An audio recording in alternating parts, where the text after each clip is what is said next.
Hi, I'm gonna try to make this quick because I've been trying to upload my video for like an hour now and it's not working. So I found this stuff pretty interesting. So the first question was, what scientific evidence, if any, suggests that prenatal learning is possible?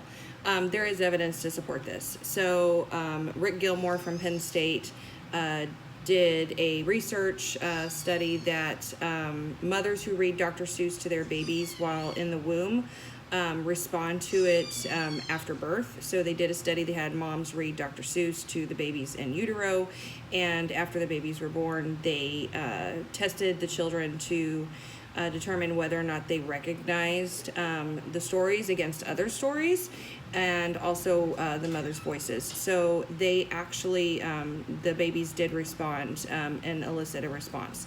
So the next one is Jonah and Jack differ in their levels of shyness.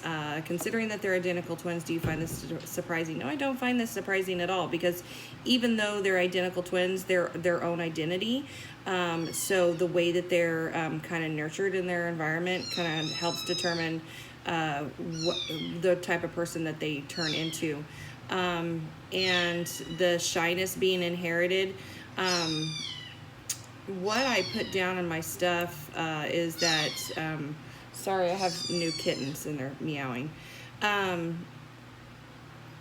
Parents can nurture a children's abilities more than one child, and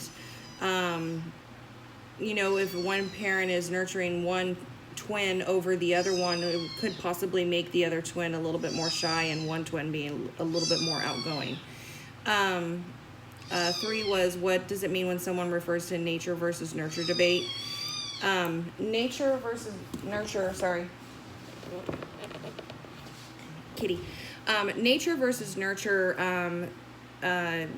goes back to the theory that the nature part is, you know, what is inside your DNA is what makes you the person that you are.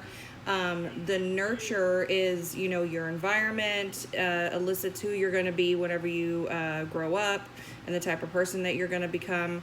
And this kind of goes back to old ancient psychology and the way that they brought it up.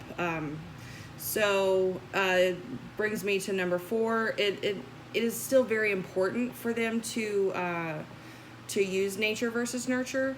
And for example, is you can take 2 children from the same home and the same parents and the same environment, and they turn out completely different.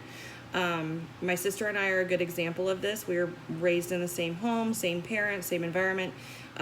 It was an abusive home, but we turned into 2 totally different people.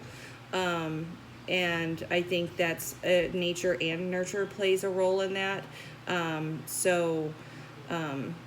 I think a lot of it is choice too. So you can decide what you're going to become, or if you're going to become a product of your environment.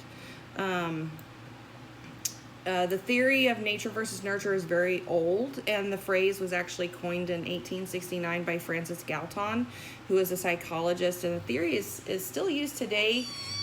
But as far as from what I can see in my research is that a lot of, psychologists now focus a lot on mental illness, intelligence, and personality more now than what they did on the nature versus nurture. The 3 physical genetic traits that I thought of was height, eye color, hair color. Intellectual genetic traits was higher IQ, music abilities, and higher test scores that I thought of. Emotional genetic traits would be mental illness, extroversion, and outgoing personality.